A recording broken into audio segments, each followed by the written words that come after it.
Bonjour à toutes et à tous, où vous soyez sur la planète, derrière la radio ou derrière les réseaux. C'est la rentrée. Dobry den, dober dan, bună ziua, grüß Gott, guten Tag, saluton. Ça, c'est en espéranto. Quel plaisir de vous retrouver après ces 2 semaines de vacances. Bonjour à toute l'équipe, c'est-à-dire à Anna et à Antoine. Bonjour Anna. Bonjour Jérôme, bonjour à toutes et à tous. Bonjour à toute l'équipe, c'est Bienvenue à l'Est, épisode numéro 43, saison 2 à la réalisation. On retrouve Eric Morissan. Bună ziua, Eric. Bună ziua, Eric. Margot Germain est en train de préparer un spectacle. Gabrielle d'Antoine, eh bien, elle est en conférence. Vous les retrouverez très bientôt. Vous allez retrouver cependant toutes vos chroniques habituelles avec une nouveauté. Aujourd'hui, il fait sa première à la radio. Antoine de Courcelles est un grand connaisseur du monde automobile. Je ne vais pas lui mettre la pression. Une fois par mois, il vous parlera des voitures de l'Europe centrale et orientale. Antoine, bienvenue dans l'équipe. Bienvenue sur Armada. Tu vas nous parler donc d'histoire. Je vais vous emmener en Pologne. En Pologne.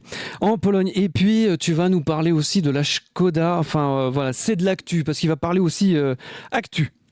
Ce sera vers 19h50. Côté invité, nous avons l'honneur de recevoir David Labreur, directeur de la maison Auguste Comte, le fondateur du positivisme, et nous parlerons de la relation qu'avait le premier président tchécoslovaque Tomáš Masaryk avec le positivisme.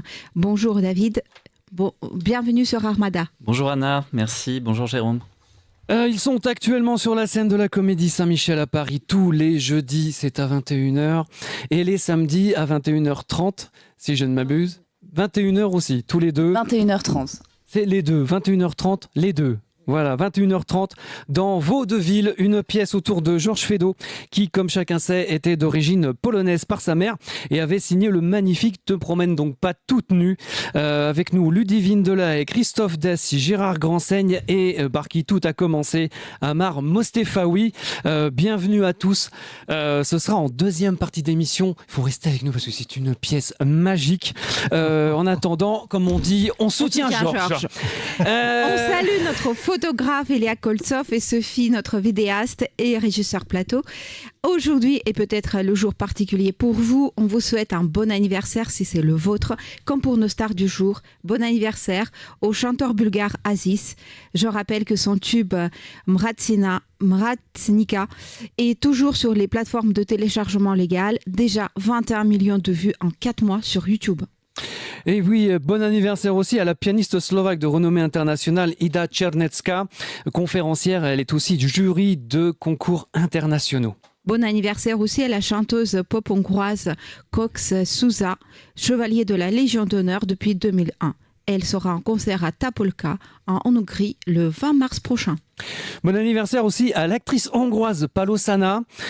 Aujourd'hui, elle a opté pour le théâtre indépendant, donc allez la voir. C'est que du théâtre indépendant, c'est assez unique. Ou encore à la chanteuse turbo-folk bulgare Desislava. On rappelle que son dernier titre, Taxi, en featuring avec Fiki Izomzata, marche de tonnerre. Son clip dépasse les 1,5 million de vues sur YouTube. Oui, en très peu de jours. La pensée du jour avec le compositeur et pianiste classique estonien Aino Eller. Parmi ses principales œuvres, on peut citer Aube, un poème symphonique composé en 1920. Il a été le professeur du grand compositeur estonien Arvo Pärt. Une pensée à l'acteur macédonien Mitko Apostolovski, légende du cinéma, qu'on a pu voir dans La troisième mi-temps en 2012, dans Doblak en 2014 ou encore dans Mokenov Christ en 2018. Il nous avait quittés le 5 août 2022. Oui, et puis pensez aussi donc au philosophe Tomáš Garrigue Masaryk, qui fut le premier président de la République tchécoslovaque en 1918, dont on va parler dans un instant. Et oui, il était positiviste. On va y revenir. Pour l'instant, place au cinéma. Et tout d'abord, une excellente nouvelle côté télévision. Vous pourrez retrouver la merveilleuse Elisabeth Douda sur France Télévisions dans la nouvelle saison de la série César Wagner, aux côtés de Gilles Alma. Elle nous promet un rôle épatant. À suivre donc. Oui, et puis côté cinéma, la 29e édition du Festival international du film de Sofia, qui se tiendra du 13 au 31 mars prochain dans plusieurs salles en Bulgarie, présentera en ouverture le film bulgaro-roumain The Bet, un un drame historique signé Svetoslav Ovtcharov avec Asen Blateshki, Zahari Baharov et l'actrice roumaine Ofelia Popii. Un film qui nous emmène à Sofia dans les années 1890 et qui raconte l'histoire de la lutte pour le pouvoir entre le Premier ministre bulgare et un major. Un film qui donnera l'occasion donc d'une première mondiale. Et puis cette année, le festival met l'accent sur le cinéma bulgare. Le programme présentera en effet un nombre record de fictions, de documentaires et de courts-métrages bulgares, ainsi que des coproductions internationales impliquant la Bulgarie, soit plus de 60 films au total. Pour la 23e fois, c'est à noter, un jury international déterminera aussi le grand prix du premier et du deuxième long métrage de fiction Sofia, ville de cinéma. Le jury sera présidé par la réalisatrice française Patricia Mazui, accompagnée de l'actrice finlandaise Jana Saarinen et du réalisateur sud-africain Pia Mare et ses collègues, l'allemand donc Veit Elmer et le bulgare Andrei Paunov. 12 films concourront donc pour la récompense suprême du festival. Parmi les titres bulgares, on trouve bien sûr Windless de Pavel Vesnakov, Eternity Package de Magdalena Ilieva et Flèche de Dimitar Stojanovic. Ils sont rejoints par Honeymoon de l'Ukrainienne Jana Ozirna, All Way to Nowhere du Croate Zvonimir Munivrana, Under the Grey Sky de la Polonaise Mara Tamkovic ou encore Maïchi Krik, Cat's Cry pour son titre en anglais, un film serbo-croato-canadien de Sanja Živković avec l'acteur bosnien Jasmin Geljo, rendu célèbre dans The Cube, l'actrice serbe Adriana Djordjevic qu'on a pu voir dans Oluja, un film fort de Milos Radunovic en 2023, ou encore Maria Škaričić qu'on a vu dans Mare, un film d'Andrea Staka en 2020. Maciej Krik, donc Cat's Cry pour le titre en anglais. C'est l'histoire de Stamen, joué par donc Jamin Geljo, un homme vivant dans une petite ville de Serbie qui se bat contre le système pour conserver la garde de sa petite fille alors qu'elle est rejetée par sa mère après avoir été diagnostiquée atteinte du syndrome du cri du chat, une maladie génétique rare. Voici un extrait avec Adriana Djordjevic dans le rôle de Milena.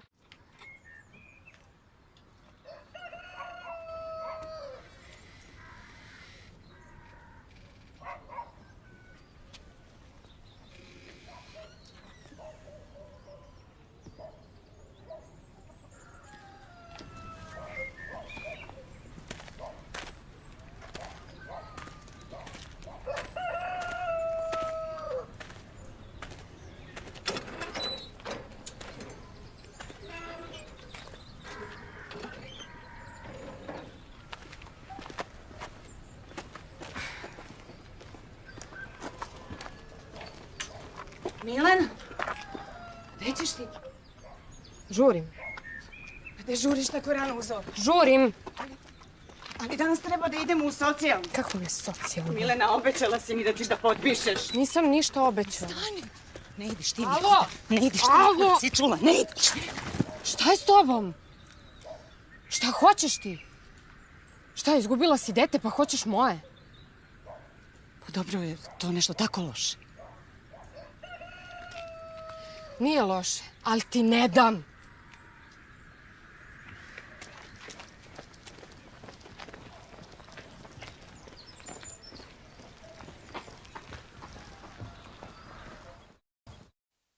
Place aux charts de la semaine. Oui, on vous en avait parlé sur notre page Instagram Bienvenue à l'Est lors de sa sortie pendant les vacances.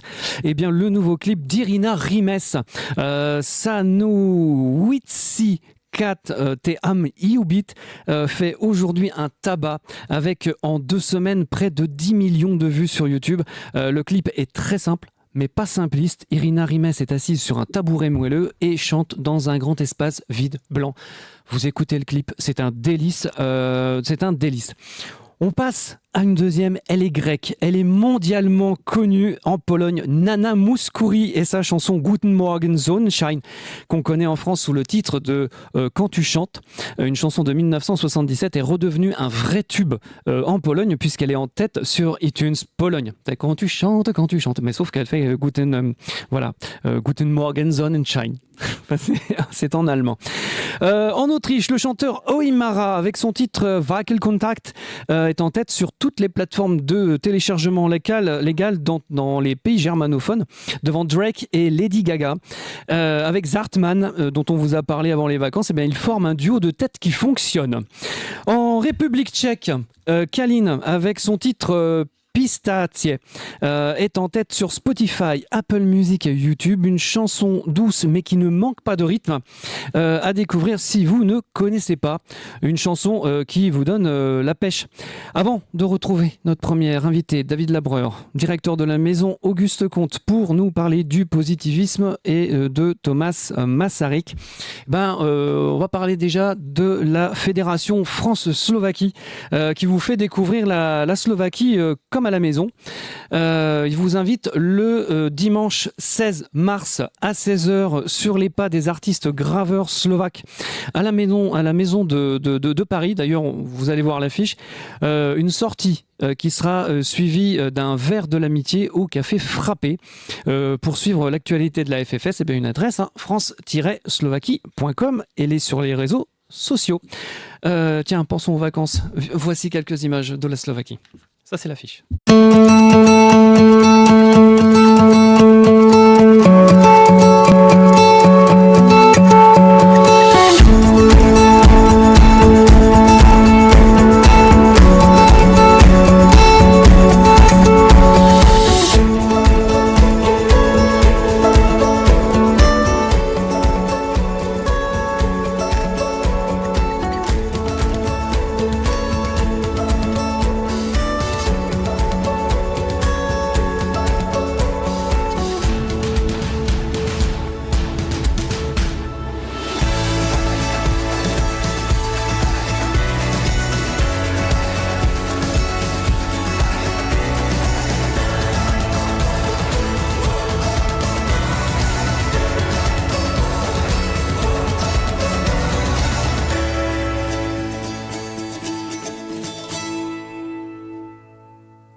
Si je vous dis ordre et progrès, ça vous fait penser à quel pays ?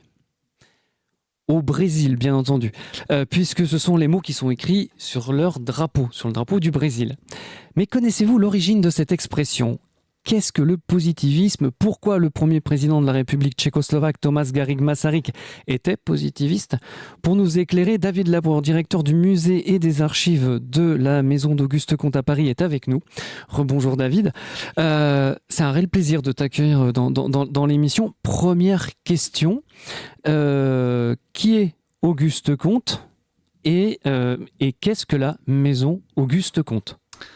Alors, Auguste Comte, c'est un philosophe qui est connu pour être l'inventeur justement du positivisme, un système philosophique dont on va sûrement parler un petit peu plus tard. Et ce philosophe donc est né en 1798, il est mort en 1857, donc il a couvert tout le premier 19e siècle, on va dire. Il a épousé tous les changements de régime qui ont eu lieu, de l'Empire à la République, passant par la monarchie. Et donc voilà, ce philosophe est un ancien élève de l'école polytechnique et ensuite il a été au service du comte de Saint-Simon, Henri Saint-Simon, qui était l'un des grands réformateurs sociaux en fait, du début du 19e siècle. Il a été son collaborateur et il s'est éveillé avec lui à l'économie politique et aux problèmes sociaux de son temps. En fait. Alors, il était formé aux sciences, mais il s'est, avec Saint-Simon, intéressé un petit peu aux problèmes de son temps. Et ensuite, il a conçu son propre système philosophique, donc d'abord la philosophie positive, puis qui va évoluer en positivisme.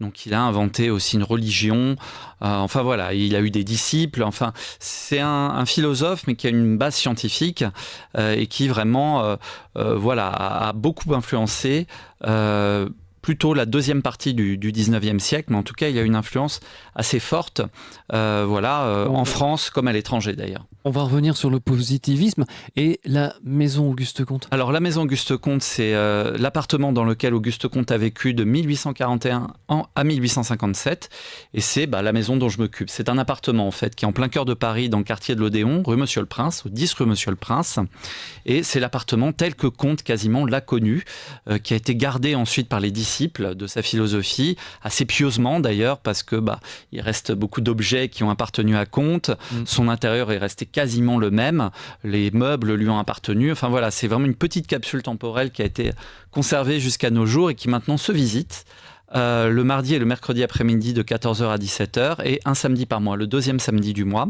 Alors cette maison n'est pas que ouverte à la visite, maintenant on organise aussi des cafés philo, on organise aussi, grâce à Grégory Darbadi qui anime leur philo une fois par mois. On a aussi des lectures, des expositions. Dans quelques semaines, on va avoir une exposition, au mois de mai, sur Comte et Saint-Simon, puisque c'est le bicentenaire justement de la mort de Saint-Simon. Donc on va faire une petite exposition dans l'appartement. On participe aussi à un festival qui s'appelle Photo Saint-Germain, où on expose aussi des artistes photographes. Enfin voilà, la maison est ouverte un peu au-delà des seuls adeptes, on va dire, du positivisme. C'est vraiment ouvert à la visite. Et c'est un appartement qui a été classé aussi monument historique en 1928. Et donc voilà, c'est un petit joyau du 19e siècle en plein Paris. Et justement, qu'est-ce que c'est le positivisme ? Alors voilà, ça c'est une question qui est très très compliquée. Un peu de mots. Voilà, qui est très très compliquée. Alors, on va définir le positivisme comme étant le système philosophique qu'Auguste Comte a inventé pour réorganiser la société sous tous ses aspects. D'une part, il voulait réorganiser la société à partir des sciences et à partir de la méthode scientifique, en déduire en fait une méthode pour affronter tous les problèmes humains. C'est ça en fait, c'est que il va faire l'histoire et la philosophie de chaque science et essayer en fait d'inventer une nouvelle science qui va s'appeler la physique sociale et qui va être une science. Enfin, il va faire un peu de la politique une science en fait. C'est ça véritablement le but de Comte. Il a un but politique. C'est pas faire de la philosophie pour faire de la philosophie. Son but c'est véritablement de réorganiser la société et donc de mettre un peu un terme à la révolution qui a entraîné pas mal d'anarchie intellectuelle selon lui. Des changements de régime à plus en vouloir. Et donc, il va essayer, grâce aux sciences, puisqu'on est à l'âge scientifique, de réorganiser la société, de tenter d'établir un nouvel ordre social. Et c'est ça le positivisme, c'est essayer à partir des sciences donc de stabiliser cette société un petit peu agitée du 19e siècle. Alors pour ça, il va inventer une philosophie des sciences, dans laquelle il va essayer de dire que chaque science passe par 3 états successifs, ce qu'il va appeler la loi des 3 états, l'état théologique, l'état métaphysique et l'état positif. Et donc il va déduire que chaque science arrive à sa scientificité, à son état positif, après être passée par des interprétations par le surnaturel, par des dieux ou par la philosophie. Maintenant on est à l'âge des sciences, donc on réorganise à l'âge des sciences. Donc, il faut se détacher de Dieu. Absolument. Et d'abord se fier à l'observation. Sachant que quand il crée le positivisme, on est quand même au 19e siècle. On est au 19e siècle. Voilà, on est vraiment... là, c'est la philosophie positive, donc qui va occuper la première partie de son œuvre. Et après, à partir des années 1840, à la fin des années 1840, il va faire évoluer sa philosophie vers une religion, une nouvelle religion, en fait, qui est une religion qu'il avait appelée de l'humanité. Une religion qui va réorganiser spirituellement la société sans Dieu. C'est son idée, en tout cas. C'est-à-dire qu'il faut une nouvelle religion. Une société ne peut pas vivre sans religion, selon lui. Il faut des rites, il faut des fêtes, il faut des commémorations, ça c'est très important. Et donc il va estimer que après avoir établi la méthode scientifique et établi sa philosophie des sciences, il va falloir élever un peu les choses au niveau moral et au niveau humain quelque part. Et il pense que seule une religion peut garantir ça, peut garantir cet ordre, cette morale-là.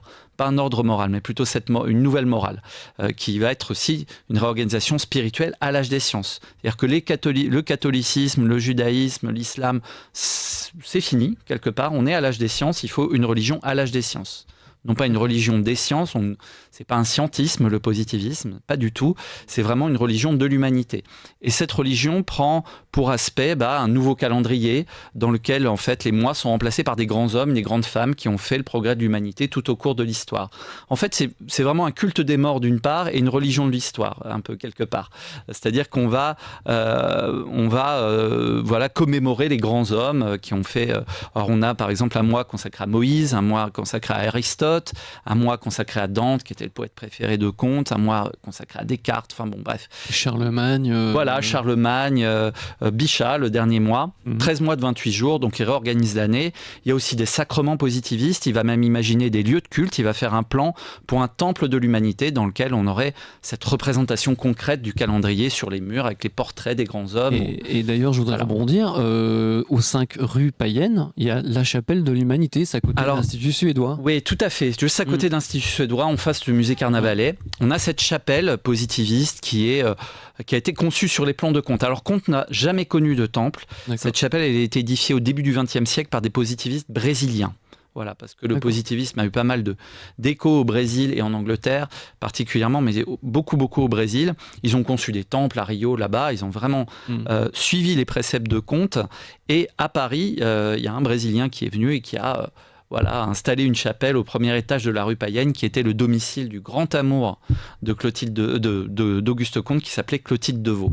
C'est le grand amour de sa vie. On va revenir, mais tout à l'heure en parlant du livre. Oui. C'est quand on visite justement la maison d'Auguste Comte, on va remarquer, il y a la commémoration, on découvre des affiches dans une des pièces, avec notamment la fête de l'humanité et la journée de la femme. Aujourd'hui, la fête de l'humanité est organisée par les communistes. Hier, c'était par l'Union des positivistes. Alors, justement, est-ce qu'il y a un rapport ou pas entre ces deux événements qui portent en fait le même nom, la fête de l'humanité? Alors pas du tout, il n'y a aucun rapport. Disons que Comte avait conçu cette fête de l'humanité dès la fin des années 1850. Alors il faut savoir que Comte était assez hostile au socialisme et au communisme. Il était en sympathie avec les prolétaires, mais en fait tout ce qui était mouvement socialiste, il était assez sceptique. Il a beaucoup parlé avec des gens de ces mouvements-là, mais lui avait choisi une autre voie. Et en fait, non, l'humanité, parce que religion de l'humanité, alors c'est un concept qui est quand même assez répandu, et Comte en a vraiment fait sa propre version de fête. Alors, ça fait partie des commémorations de la religion de l'humanité. Donc, il y avait une fête de l'humanité qui était, je crois, le premier jour de l'année, et il y avait une fête des morts, une fête universelle des morts qui était là le dernier jour de l'année, c'est un peu l'équivalent de la Toussaint, quoi. Oui. Et puis, il y avait aussi une fête des femmes. Alors là, une fête qui célébrait les femmes, effectivement, même si Comte, on ne peut pas dire qu'il était féministe, même pas avant l'heure. Il avait cependant vu dans la femme celle qui pouvait faire l'intermédiaire entre ce qu'il appelle l'humanité et les hommes. C'est elle qui devait transmettre les valeurs morales, qui était plus capable de sentiments et d'affect. Et donc, dans le cadre de sa philosophie, c'était très important de pouvoir transmettre ça. Et les femmes étaient un peu l'intermédiaire pour ça. Elles devaient s'occuper de l'éducation. Mais il n'était pas question qu'elles travaillent, qu'elles votent, tout ça. Ouh là là, on était loin de là, mon Dieu. Il n'était pas Hugo. Et pourtant, l'affiche est trompeuse. Parce que vraiment, on voit la journée de la femme. Donc bien sûr, on pense à la fête de demain et c'est en fait c'est pas ça. C'est vrai que c'est une fête qui devait célébrer les femmes en tant qu'intermédiaire entre l'humanité et les hommes. Mais elles étaient vraiment cantonnées à un rôle. Après, c'est le 19e siècle. Il y a très peu de gens qui sont très en avance là-dessus. Il y en a qu'un qui s'appelle John Stuart Mill, qui, dans l'assujettissement des femmes, dit effectivement que les femmes ont devraient avoir le droit de vote et les mêmes droits que les hommes. Mais au 19e siècle, c'est quand même une opinion assez répandue que la femme d'un côté, l'homme de l'autre, et chacun dans son rôle. Ouais. Et surtout dans le premier 19e. C'est, comment dire, c'est ancestral comme dicton qu'on a en Bulgarie. C'est si l'homme est la tête, la femme en est le cou. C'est ce qu'on dit en Bulgarie.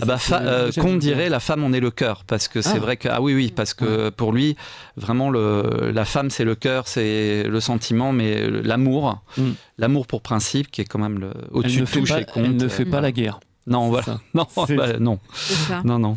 Et le positivisme prône donc la religion de l'humanité. Et comment se développe le positivisme dans le monde? Et aujourd'hui, où on est? Alors, Ou un allié. dans le monde, effectivement, alors c'est vrai que ça part de Paris, mais très tôt, en fait, le positivisme a eu des résonances à l'étranger. Alors, le premier pays où il y en a eu, c'est en Angleterre. Grâce à John Stuart Mill, le grand philosophe libéral, économiste, un très grand philosophe du 19e siècle, qui a beaucoup correspondu avec Comte, qui a échangé avec lui, qui l'a aidé aussi matériellement et qui a été l'un des premiers à propager les idées de Comte en Angleterre. Donc le premier pays où vraiment le positivisme a eu cours, c'est en Angleterre. Ensuite, le deuxième pays vraiment important, c'est le Brésil. Mais ça, c'est plutôt après la mort de Comte. Alors même si Comte a eu quelques élèves brésiliens dans son temps, le Brésil, c'est vraiment dans les années 1850-60, grâce aux anciens élèves de l'école militaire et polytechnique de Rio notamment, qui a été un véritable foyer d'éclosion du positivisme. Ils ont fait des voyages en Europe, ils ont ramené certaines idées d'Europe, de France en particulier, dont les idées positivistes. Donc tous ces jeunes hommes, plutôt jeunes hommes, qui étaient des militaires, des futurs ingénieurs, qui étaient la future élite du Brésil, eh bien, étaient très influencés par les idées d'Auguste Comte. Et au moment où la République brésilienne a été créée en 1889, le drapeau brésilien s'est orné de la devise positiviste, qui était la devise d'Auguste Comte, ordre et progrès, en enlevant l'amour malheureusement, parce que la véritable devise de Comte, c'est amour pour principe, l'ordre pour base et le progrès pour but.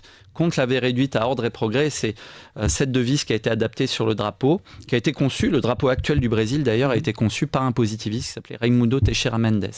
Et le Brésil a été vraiment la terre d'élection du positivisme à la fin du 19e et au début du 20e siècle. Il y a eu une église, le premier président du Brésil a été lui aussi positiviste, s'appelait Benjamin Constant de Botelho Megaelech, et il a écrit des choses sur Comte et il était véritablement positiviste. Donc il y a une véritable influence là-bas sur l'éducation, sur la politique brésilienne, en tout cas sur l'établissement de la République. Vraiment. D'accord. Donc c'est les deux pays vraiment où le positivisme a le plus, on va dire, essaimé. C'est l'Angleterre d'abord, le Brésil ensuite. Voilà. D'accord. Et alors, au niveau de l'Europe centrale et orientale, parce qu'il y en a eu, le positivisme, il a trouvé aussi sa place, même si c'est pas développé comme au Brésil ou en Grande-Bretagne. Comment il s'est développé, lui Alors effectivement, il y a eu des réseaux germanophones déjà, notamment. Alors grâce à quelqu'un dont on va reparler tout à l'heure, Franz Brentano, qui a été un des grands importateurs du positivisme avec Heinrich Mollenaar en Allemagne et dans les pays germanophones. Et puis, alors à l'Est, on a effectivement tout un courant positiviste en Hongrie, avec les frères Kuhn notamment, qui avaient établi une société positiviste en Hongrie. Alors il y avait des liens avec la France, évidemment. Il y avait dans toute l'Europe de l'Est, il y avait une pénétration des idées francophones qui était quand même assez forte, et le positivisme a fait partie de celle-là. En Pologne notamment, la jeune Marie, je ne sais plus son nom en polonais, Słodowska ou Swodowska, je ne sais plus. Marie, la future Marie Curie en fait, qui vient de Pologne, a beaucoup lu Comte dans sa jeunesse. Et donc quand elle est arrivée à la Sorbonne, elle connaissait Comte.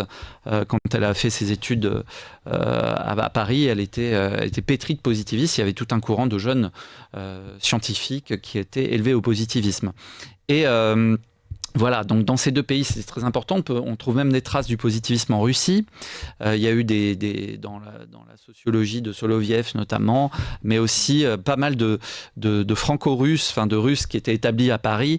Je pense à Eugène de Roberti ou à Novikov ou à Virubov, Grégoire Virubov, qui a été titulaire d'une chaire d'histoire des sciences au Collège de France, notamment, qui ont tous été pétris de positivisme. Donc il y a un vrai courant à l'Est, et puis le représentant, évidemment, on va parler tout à l'heure en République tchèque. On va parler maintenant d'ailleurs de cet homme qui est Thomas Garrigue Masaryk. Garrigue, qui est le nom de son épouse. Tout à fait. C'est dire.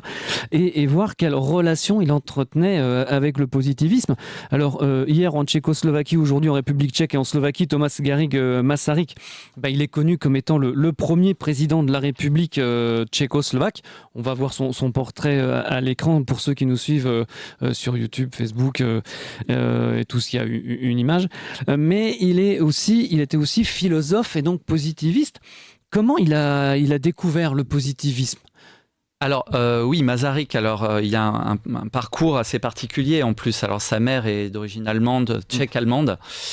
Son père est slovaque, donc très tôt déjà il parle 3 langues, le tchèque, le slovaque, l'allemand.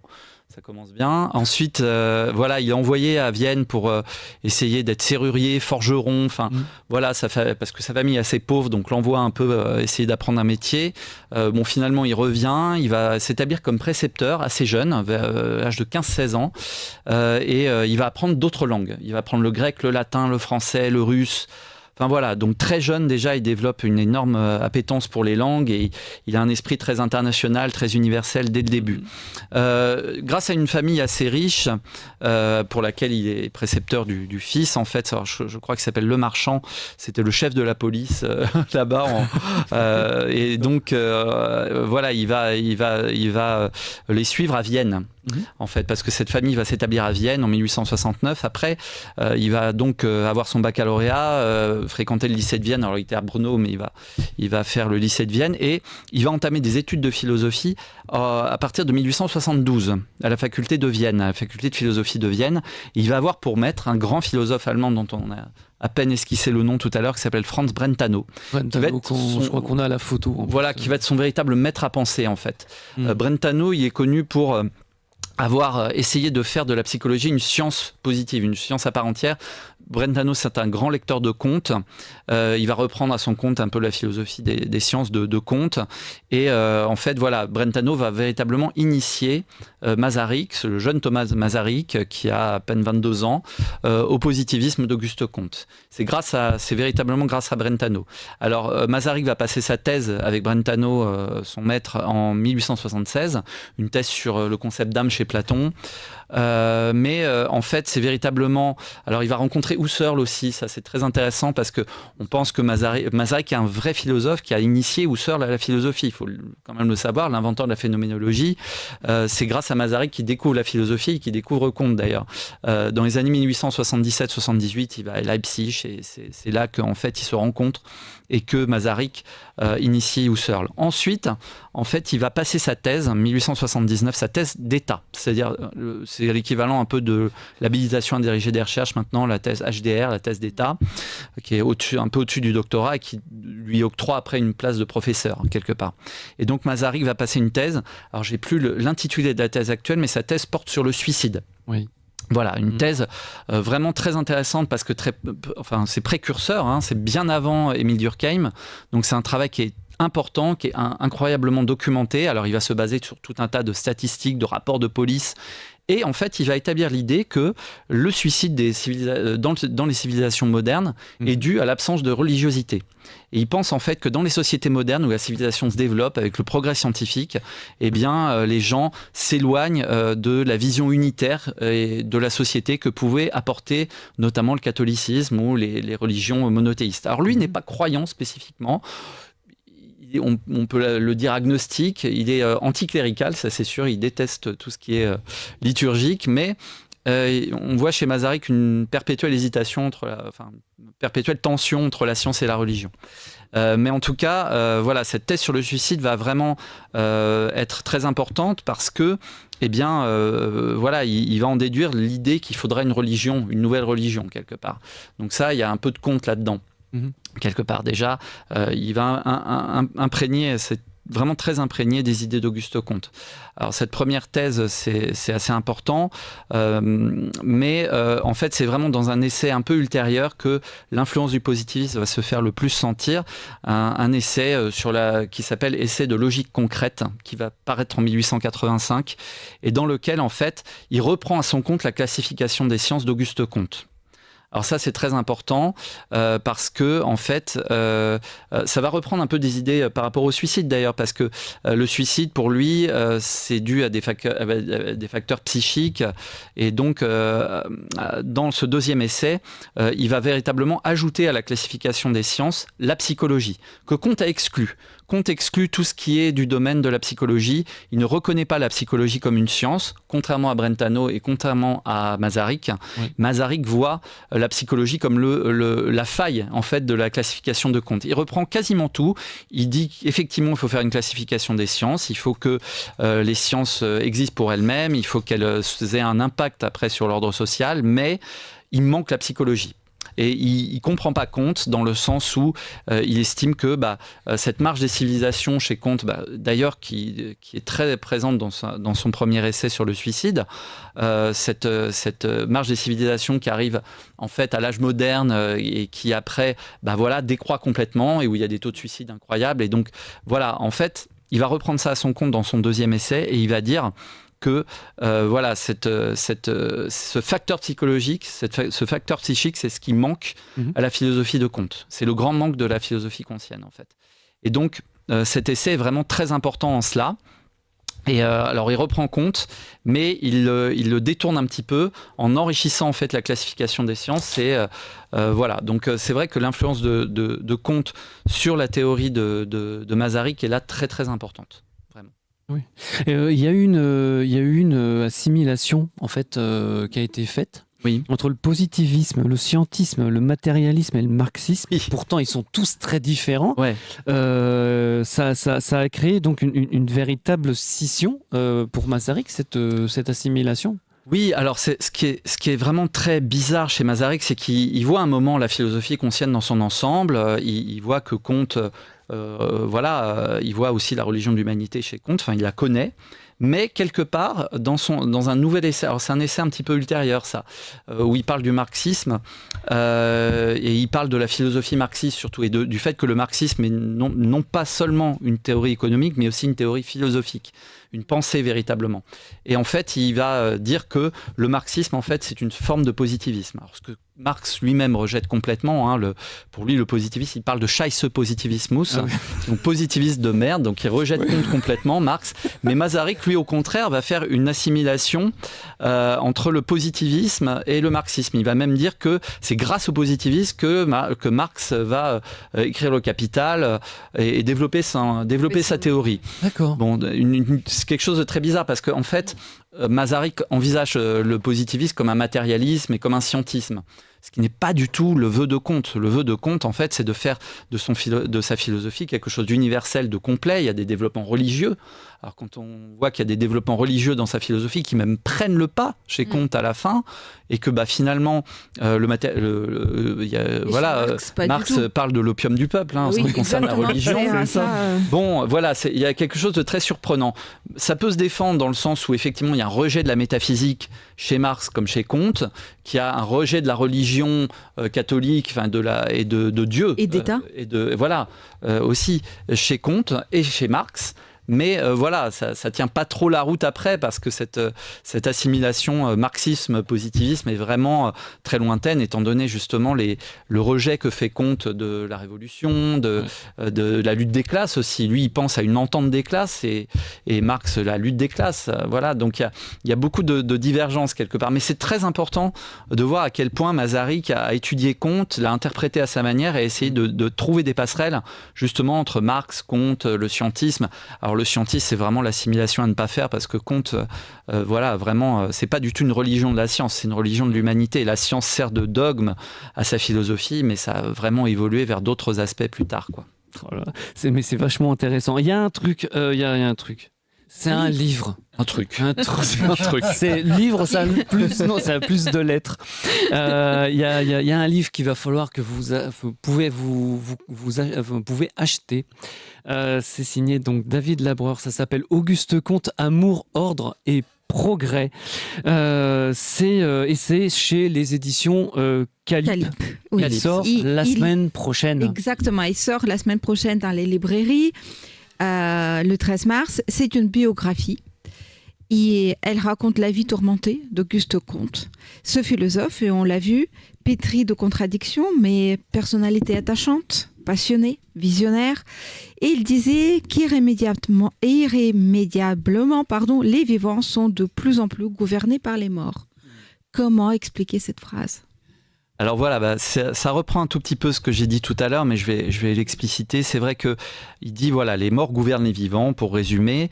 C'est-à-dire qu'en fait, l'humanité est composée de beaucoup plus de morts que de vivants. Il faut s'inspirer de ceux qui nous ont précédés, s'inscrire dans leurs pas et améliorer toujours l'humanité. Pour lui, l'humanité, c'est quelque chose qui est toujours en évolution, qui est très dynamique. Alors là, c'est une opposition avec Masaryk qui, au contraire, lui, pense que c'est statique. Il y a une position statique dynamique qui est très intéressante chez Masaryk.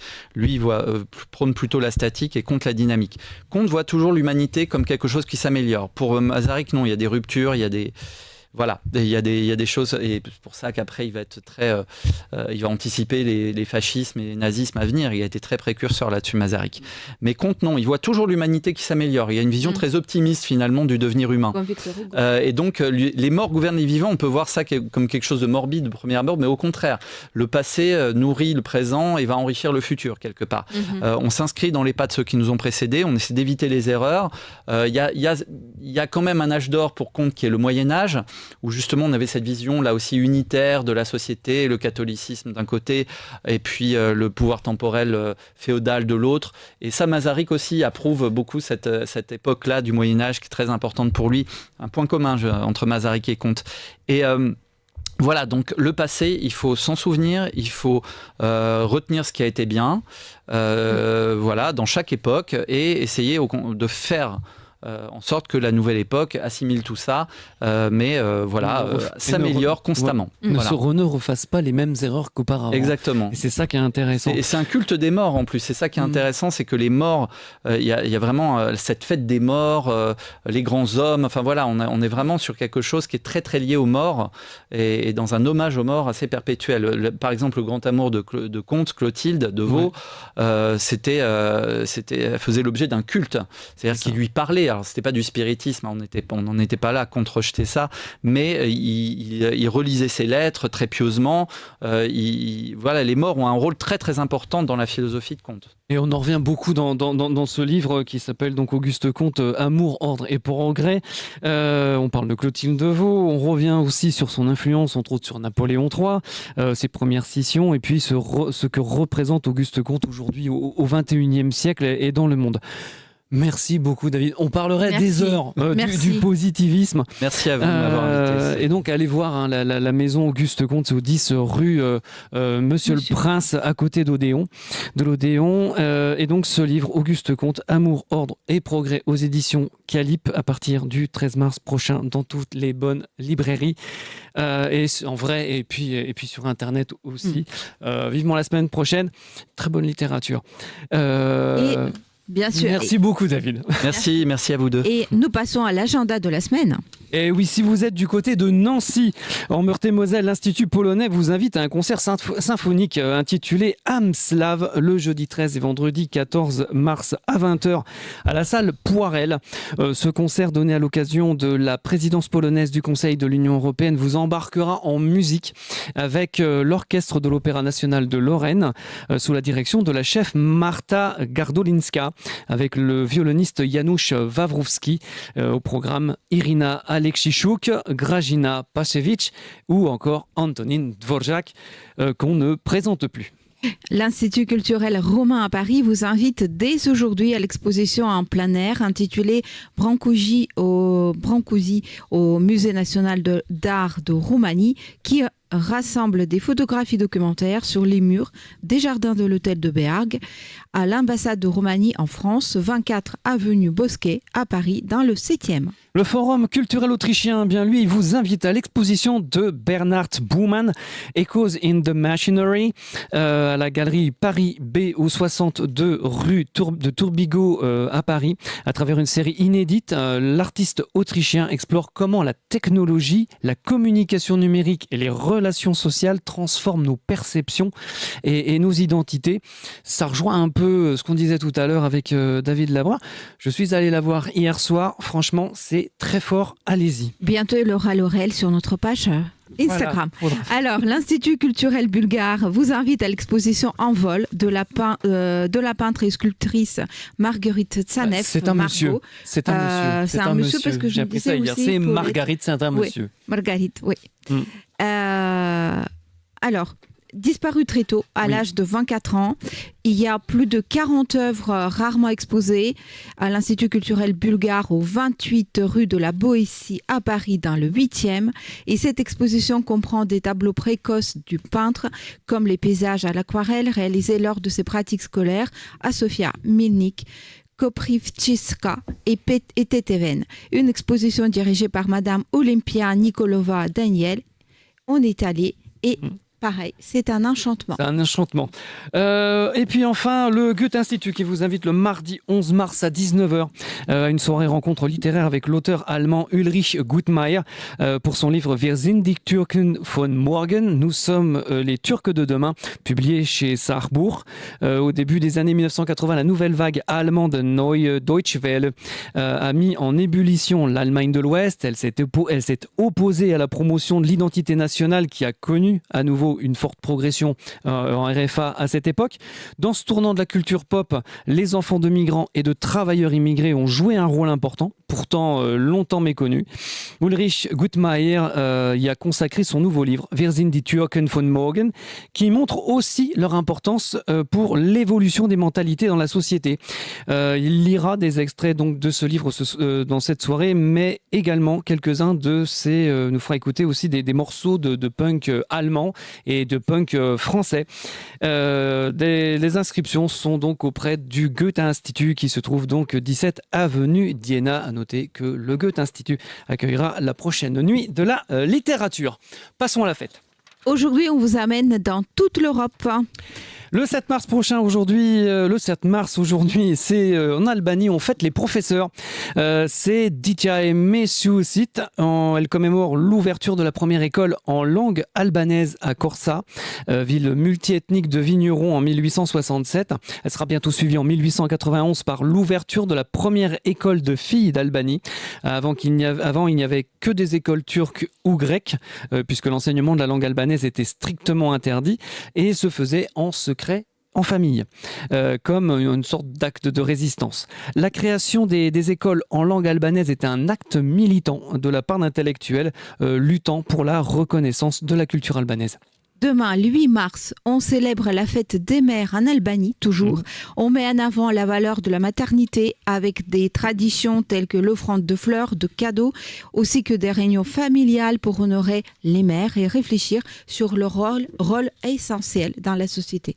Et oui, et toujours le 8 mars, on fête le cheval en Bulgarie en l'honneur de Todorov Den, protecteur des chevaux. Le Todorov Den se déroule principalement dans les villages de Blatec, dans la région de Sliven et de Vojvodinovo.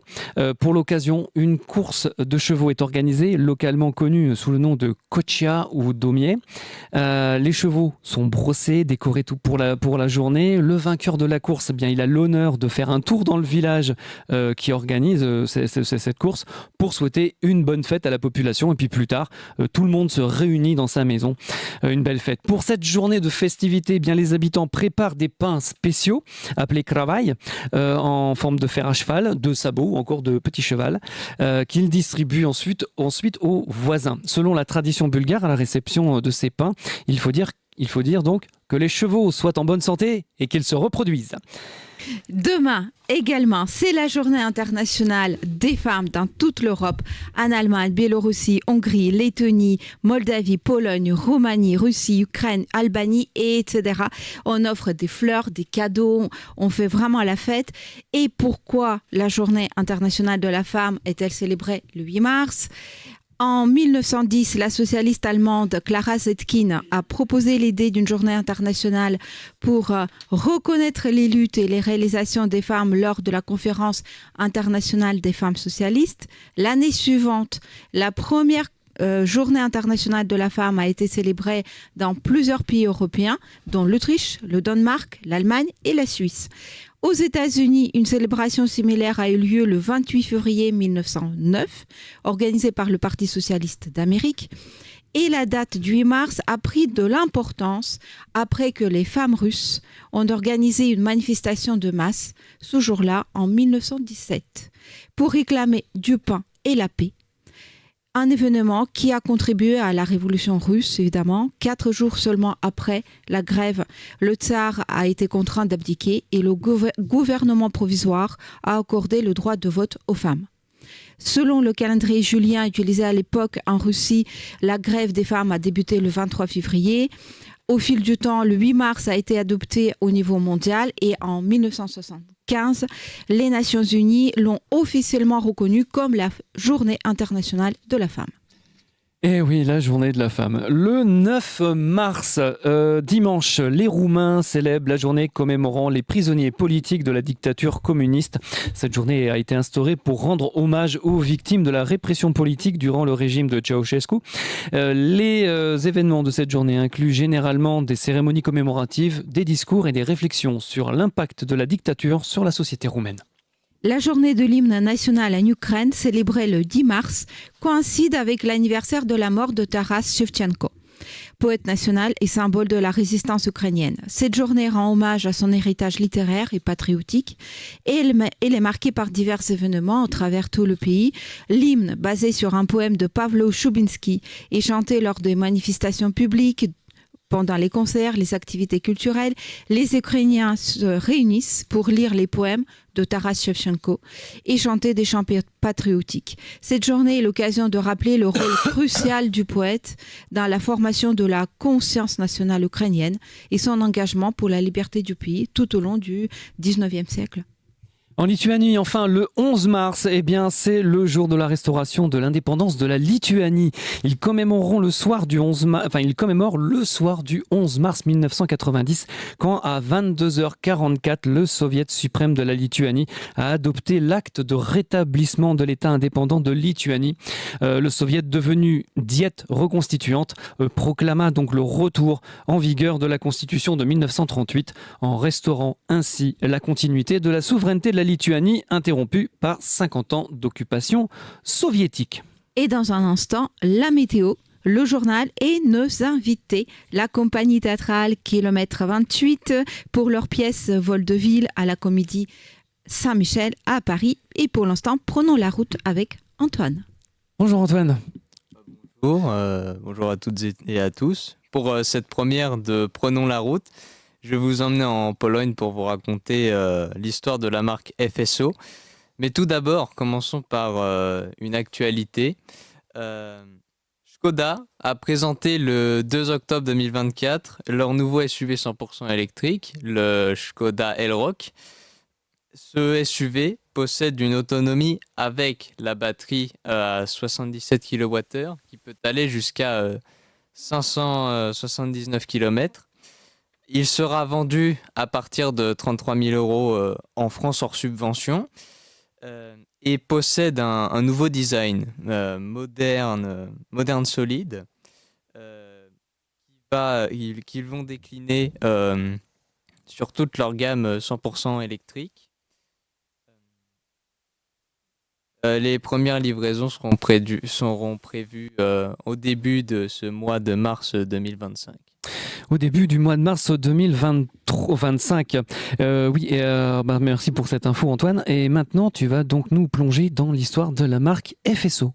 Alors, la marque FSO, qui est le diminutif de Fabryka Samochodów Osobowicz, qui veut dire usine de voitures particulières, créée le 27 décembre 1947 et signe des accords avec Fiat à partir de 1950. Mais l'URSS à l'époque, il y voit d'un très mauvais œil l'accord entre les deux pays. Et donc, le 6 novembre 1951, FSO a sorti de son usine la Warszawa, qui veut dire Varsovie en polonais. Au début de sa production, toutes ces pièces venaient de Russie. Et il possède le 4 cylindres 2112 cm3 de 50 chevaux de la Pobieda, une voiture d'après-guerre russe, qui Pobieda veut dire victoire. En 1956, FSO prend son indépendance vis-à-vis de Gaz, qui est l'entreprise, Et Éthique. FSO réfléchissent en même temps à une voiture peu chère, plus petite et motorisée par un bicylindre à deux temps. La voiture est présentée officiellement en 1955 et entre en production en 1957. C'est la FSO Sirena. Dans les années 60, la Warszawa, La Varza. qui est la voiture la plus répandue en Pologne à l'époque, commence avec la Sirena à prendre de l'âge car elles ont gardé une ligne des années 40. FSO décide de se rapprocher de Fiat et va produire une version d'un modèle italien qui est la Fiat 125P. La Fiat 125, oui. Qu'on voit à l'écran d'ailleurs. On l'accord en 1966 et en 1967 sort la Polski Fiat 125P. Elle reprend la carrosserie de la Fiat 125, mais la partie technique vient des modèles Fiat de la Fiat 1300 et 1500. Cette FSO va rajeunir la marque Mhm. et va assurer la durée de FSO pendant des années. Puis dans les années 70, FSO distribue la 125P, qui est la seule FSO qui a été exportée. En Occident, la Warszawa, oui, Oui. va ne plus être produite et la 125P va être fabriquée partout dans le monde, en Irlande, en Malaisie. Elle va passer les 3000 immatriculations en France. Mhm. FSO continue à faire des déclinaisons de la voiture. Et la 125P remporte aussi la victoire au Rallye Monte-Carlo de 1972 dans sa catégorie. Elle a remporté quand même c'est le Rallye Monte-Carlo qui est c'est pas pas simple. rien, Hein. hein, Monte-Carlo quand même. Puis en 1978 arrive la polonaise, une berline à 5 portes qui a le moteur de la 125P. Oui. Puis dans les années 80, la FSO fait des évolutions sur ces modèles pour les rajeunir un petit peu. Surtout sur la 125P qui est restylée. Puis dans les années 90, la FSO arrête la production de la 125, de la 125P. Mhm. Et FSO commence à perdre des ventes et se fait racheter à 70% par Daewoo en 1994. Puis dans les années 2000,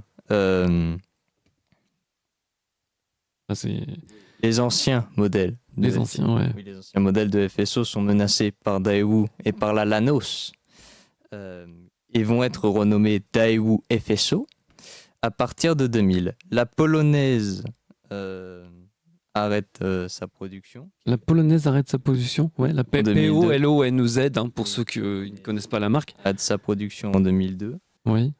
Daewoo est racheté par General Motors. En août 2004, l'entreprise retrouve son nom d'origine et le 13 juin 2005, la Pologne vend 20% du capital à l'entreprise ZAZ, une entreprise ukrainienne qui va posséder 80% du capital à la fin 2005. Mhm. Et depuis, elle produit la Chevrolet Aveo pour General Motors. Et en 2011, la marque FSO a disparu après 64 ans d'existence et avec des modèles qui ont révolutionné l'automobile polonais. Eh ben. Merci beaucoup Antoine, bravo pour ta première à la radio. On passe aux partenaires. Très bien.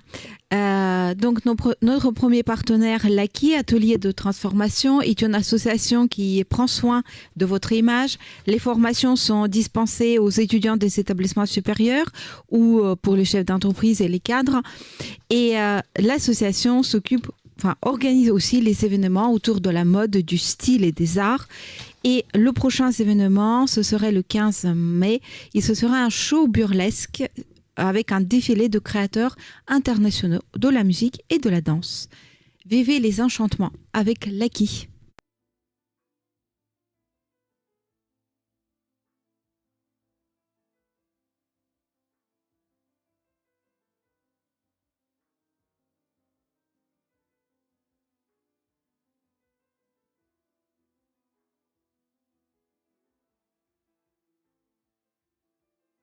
puis Aïma et Aïkokoa.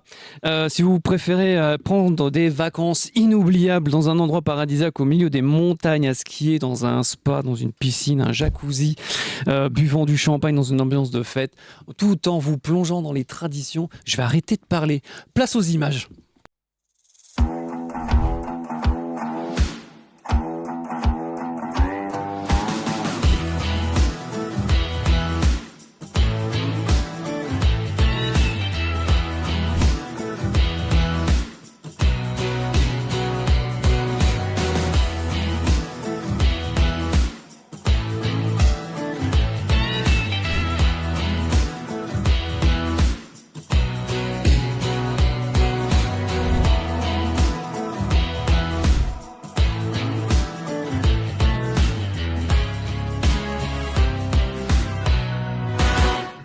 Place à la météo de ce week-end. Et oui, si vous partez ce week-end en Europe centrale et orientale, sachez que ce week-end sera magnifique. Baigné de soleil. Attention à la nuit de samedi à dimanche qui va s'avérer mais vraiment plutôt fraîche. Restez au chaud. Samedi matin, eh bien, en plus du soleil et de quelques nuages dans le ciel de Prague, de Copenhague et sur une ligne entre Oslo en Norvège et Tallinn en Estonie, eh bien, le soleil sera roi. Un petit ciel voilé cependant sur Sofia, Zagreb et Kiev. Côté température, il fera froid le matin. Eh bien oui, un ciel sans nuages, donc froid terrible. On attend un minimum de 1 degré à Vilnius, Minsk et à Oslo, 2 degrés à Sofia, à Riga et à Helsinki et 3 degrés à Bucarest, Chisinau, Tallinn et à Kiev. 4 degrés à Prague, mais 9 degrés à Berlin, 10 degrés à Bratislava et à Varsovie, 12 degrés à Budapest, à Skopje et à Paris, 13 à Zagreb, 14 degrés à Belgrade. Samedi après-midi, si le ciel reste ensoleillé, sauf sur Riga en Lettonie, Copenhague au Danemark et Zagreb en Croatie, côté température, elles seront réellement agréables, même si on prévoit 5 degrés de minimum à Helsinki et 8 degrés à Tallinn et à Copenhague. On attend 11 degrés à Riga, 12 degrés à Prague, 13 degrés à Vilnius et à Minsk, mais surtout 15 degrés à Berlin, 16 degrés à Kiev, Varsovie, Bratislava, Budapest, Zagreb, 17 degrés à Bucarest, à Skopje et à Paris, et même 18 degrés à Sofia et à Belgrade, et même 19 degrés à Chisinau en Moldavie. Attention à la soirée donc de samedi pour nos amis serbes, et pas que, ça va vraiment chuter puisqu'on attend pour le soir pas plus de 7 degrés, et même du côté de la Moldavie où la nuit de samedi à dimanche va tomber, ça va tomber à 3 degrés. Dimanche matin, les nuages envahiront le nord du continent européen. Côté Mercure, on aura sur le front est de 0 degrés à Helsinki jusqu'à 3 degrés à Kiev, 3 degrés à Chisinau, à Bucarest et à Sofia, 6 degrés à Prague, 8 degrés à Berlin, 10 à Varsovie, 11 degrés à Budapest et à Bratislava, 12 degrés à Skopje, 13 degrés à Zagreb, 15 degrés à Belgrade. Dimanche après-midi, enfin, le ciel européen sera un peu voilé, mais laissera passer les rayons du soleil. On attend du côté de la Scandinavie et de la mer Baltique de 3 à 7 degrés. Une après-midi très agréable pour les autres pays, avec notamment côté température un minimum de 14 degrés à Vilnius, Minsk, Varsovie, Berlin et Prague, 16 degrés à Budapest, à Bratislava, à Chisinau en Moldavie, à Skopje donc en Macédoine du Nord et à Bucarest, 17 degrés à Kiev et à Sofia, 18 degrés à Zagreb. En Croatie, le maximum, ça sera pour Belgrade avec 19 degrés. Il est 20h03, place au journal européen avec les infos qu'on ne vous dit pas ou peu. Lors d'un sommet à Prague, aux côtés du président autrichien, le président slovaque et le président tchèque s'engagent à surmonter les divergences politiques et préserver la relation bilatérale. Oui, mercredi dernier, le président tchèque Petr Pavel, le président slovaque Petr Pellegrini et le président autrichien Alexander von der Bellen se sont rencontrés en République tchèque pour discuter de la coopération transfrontalière et de la politique étrangère dans le cadre du sommet présidentiel Slavkov S3. Dans l'ensemble, les dirigeants tchèques et slovaques ont convenu que les relations bilatérales entre les deux pays ne devraient pas être influencées par les émotions ou la politique, car il s'agit d'épisodes temporaires dans l'histoire commune des deux nations qui formaient autrefois la Tchécoslovaquie. Petr Pavel a souligné que les relations entre la Slovaquie et la République tchèque perdurent à de nombreux niveaux, notamment entre les citoyens, les entreprises et les établissements d'enseignement, et qu'elles ne devraient pas être dictées par des désaccords politiques. Je cite, « Nous avons tous deux insisté sur le fait que les relations entre nos deux pays ne devraient pas être affectées par des divergences de vues sur certaines questions de politique étrangère et de sécurité. La relation entre nos nations n'est pas définie uniquement par ces questions et par des hommes d'État. » Je cite donc le président tchèque Petr Pavel.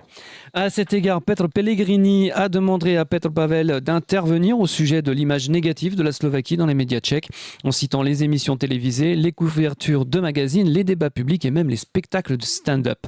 Concernant l'Ukraine, le président de la République tchèque, Petr Pavel, fervent défenseur de l'Ukraine, a répondu que si un pays bloquait les conclusions du sommet, eh bien il serait peut-être nécessaire d'envisager, je cite, une coalition des bonnes volontés. Le président autrichien Alexander Van der Bellen a exprimé son accord avec la position de Petr Pavel. Europe, hier soir à Bruxelles, les dirigeants de l'Union européenne ont approuvé un plan historique de 150 milliards d'euros de dépenses de défense. Oui, les 27 États membres de l'Union européenne ont convenu d'examiner de toute urgence le projet de la présidente de la Commission européenne, Ursula von der Leyen, visant, je cite, à réarmer l'Europe. Celui-ci prévoit entre autres une enveloppe de 150 milliards d'euros de nouveaux prêts pour stimuler les dépenses de défense, ouvrant ainsi la voie à des discussions plus approfondies sur le sujet en vue du prochain sommet dans 2 semaines. Le programme d'Ursula von der Leyen, qui suscite un enthousiasme variable de la part des responsables politiques de l'Union européenne, comprend également l'activation, je cite, d'une clause dérogatoire nationale dans les règles budgétaires de l'Union européenne, l'utilisation des fonds de cohésion pour assurer les coûts liés à la défense, un rôle plus important pour la Banque européenne d'investissement, la BEI, et puis la mobilisation de capitaux privés pour la concrétisation de l'union d'épargne et d'investissement. Hier, à l'occasion du sommet européen, une déclaration de soutien à l'Ukraine n'a été appuyée que par 26 pays. Le Hongrois Viktor Orban, proche de Donald Trump et de Vladimir Poutine, ayant refusé d'être associé à la démarche, affirmant, je cite, qu'il ne peut y avoir de négociation sur l'Ukraine sans l'Ukraine et que tout accord de paix doit, je cite, respecter l'indépendance, la souveraineté et l'intégrité territoriale de l'Ukraine. Fin de citation. La Slovaquie, dirigée donc par Robert Fico, a soutenu le texte sur l'Ukraine par l'inclusion in extremis d'une formulation sur la recherche de, je cite, de solutions réalisables aux différends en cours avec Kiev sur l'approvisionnement en gaz. Europe toujours, zone euro, la BCE revoit à la baisse ses prévisions de croissance et invoque une grande incertitude. Oui, la Banque Centrale Européenne, la BCE, a revu à la baisse donc ses prévisions de croissance de la zone euro pour le 4e trimestre consécutif. La faiblesse de la consommation, les tensions commerciales mondiales et l'incertitude géopolitique continuent en effet de peser sur l'économie, je cite, anémique de la zone. Pologne. Concernant la politique de défense de l'Union européenne, le gouvernement de Donald Tusk relève 3 objections au projet d'investissement de l'Union européenne dans le domaine de la défense. Premièrement, les prêts accordés dans le cadre du plan Réarmer l'Europe bénéficieraient de la clause dérogatoire nationale du pacte de stabilité et de croissance qui permet à la Commission d'évaluer les dépenses a posteriori. Le gouvernement polonais préférerait une liste de cas spécifiques éligibles à cette clause. Deuxièmement, la Pologne soutient l'option de réaliser des achats communs en dehors de l'Union européenne, par exemple en Corée du Sud ou aux États-Unis, mais s'oppose à la France sur ce sujet. Enfin, le gouvernement de Donald Tusk s'inquiète, tout comme l'Italie, de la réorientation d'une partie des fonds de cohésion vers la défense, alors que ces fonds ont longtemps soutenu les infrastructures et les soins de santé. Suède. Stockholm, pays réputé neutre, envoie des avions Gripen en Pologne pour sécuriser le ciel de l'OTAN. D'avril à juin prochain, 6 à 8 avions Gripen patrouilleront dans le ciel polonais, renforçant ainsi la surveillance nord de l'OTAN, a annoncé donc le ministre suédois de la Défense Paul Jönsson. Dès l'été, jusqu'à 8 autres avions de chasse protégeront la NSATU, c'est-à-dire la Nation Assistance et la formation en matière de sécurité pour l'Ukraine de l'OTAN. En Pologne, afin d'assurer les livraisons d'armes à l'Ukraine. Cette décision marque donc les débuts de la Suède dans la défense avancée de l'OTAN. République tchèque, le Parlement signe un traité controversé avec le Vatican. L'accord qui reconnaît le droit de l'Église catholique à respecter le secret de la confession suscite de vives inquiétudes, en particulier sur la possibilité de dissimuler des crimes ou des affaires d'abus sexuels. Malgré l'issue positive du vote au Parlement, un groupe de députés tchèques, dont le parti pirate, les Verts, s'oppose au traité et demande un examen par la Cour constitutionnelle.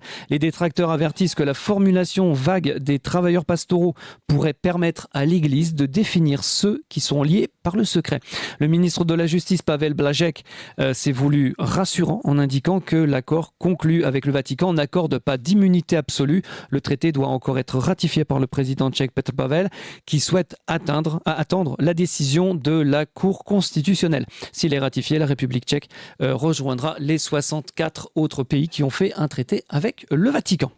Vous savez qu'on parle aussi des originaires et voici une nouvelle en ce qui concerne la France. Et oui, Nawel Dombrovski, comédienne, autrice, interprète actuellement tournée dans toute la France, a décidé de se présenter à l'élection présidentielle de 2027. Affaire donc à suivre. Parlons théâtre, place à l'interview. Saviez-vous que Georges Feydeau était polonais par sa maman ? Leocadia Bogusława Zalewska, dite Léocadie. Elle était polonaise, née en 1838 à Varsovie. C'était la fille de Bogusław Zalewski et de Louisa Ritterband. Elle était considérée comme une femme galante. Et puis par la suite, elle a épousé Ernest Feydeau et le 8 décembre 1862, elle a accouché d'un petit garçon, Georges Feydeau. On soutient Georges. Ils sont actuellement sur la scène de la Comédie Saint-Michel à Paris, tous les jeudis, tous les samedis, dans Vaudeville. Une pièce autour de Georges Feydeau qui, comme chacun sait, a signé le magnifique Ne te promène donc pas nu, toute nue. Avec nous, Ludivine de l'année, Christophe Dassy, Gérard Grandsaigne et par qui tout a commencé, Amar Mustafaoui. Bienvenue à tous. Merci beaucoup. Place au teaser de cette pièce drôlissime. Vaudeville, c'est Feydeau, encapsulé dans du café-théâtre, dans du théâtre de rue. On l'a joué à peu près plus de 300 fois, je pense. À Avignon, on était classé dans les 20 spectacles qui ont eu le meilleur bouche à oreille. Voilà. Et donc, Gérard, s'il te plaît, tu peux arrêter, s'il te plaît, Gérard ? Ouais, bah, faut bien que quelqu'un le fasse, hein.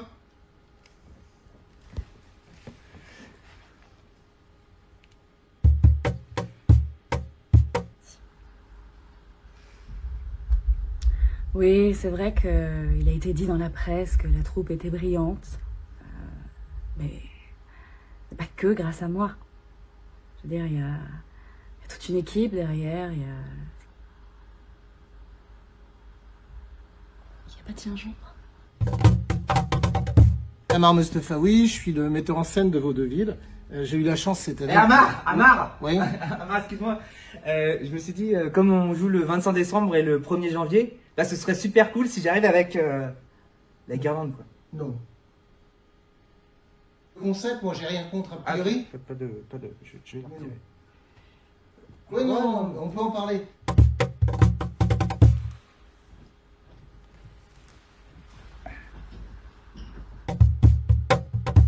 Nous vous attendons au théâtre de la Comédie Saint-Michel à partir du 5 décembre. À très bientôt. Et Amar, et si je mets une guirlande qui clignote pas, tu serais ok?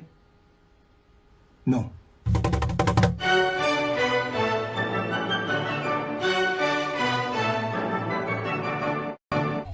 Et oui, et c'est jusqu'au mois de juillet, c'est une pièce drôlissime, très vivante, il y a du rythme, c'est chaud, c'est un show.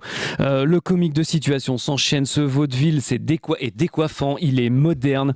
J'ai entendu, elle casse les codes du théâtre, on apprend plein de choses, on se marre, on pense l'avoir déjà vue, et on la redécouvre. Ça fait longtemps que je me suis pas autant marré.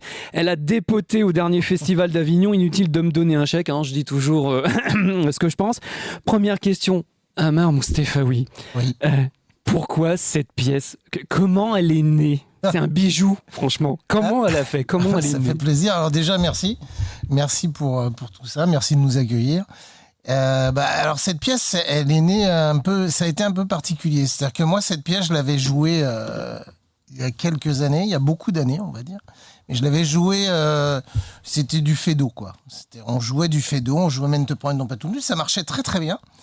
Et puis je me disais, cette pièce, je la voyais tous les ans, elle était reprise par des tas de compagnies, etc. Et je me disais, mais finalement, ça passe les années, ça passe les décennies, ça passe les siècles. Ouais. Donc aujourd'hui, est-ce qu'on peut toujours se marrer avec Feydeau ? Parce que c'est ça le truc, hein, vous l'avez dit, c'est se marrer.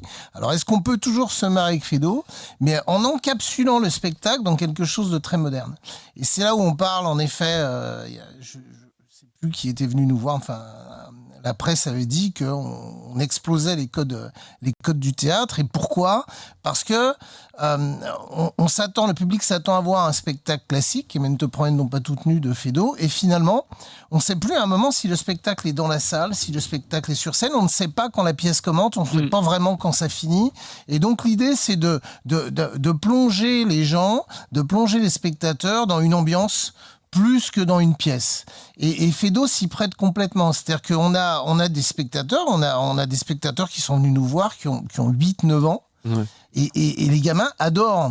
Et pourtant, Feydeau, c'est pas reconnu comme théâtre pour enfants. Non, c'est vrai. Mais les gamins adorent parce qu'il se passe plein de choses, parce que on parle de beaucoup de spectacles vivants aujourd'hui, et il n'y a rien de plus vivant que Feydeau, quoi.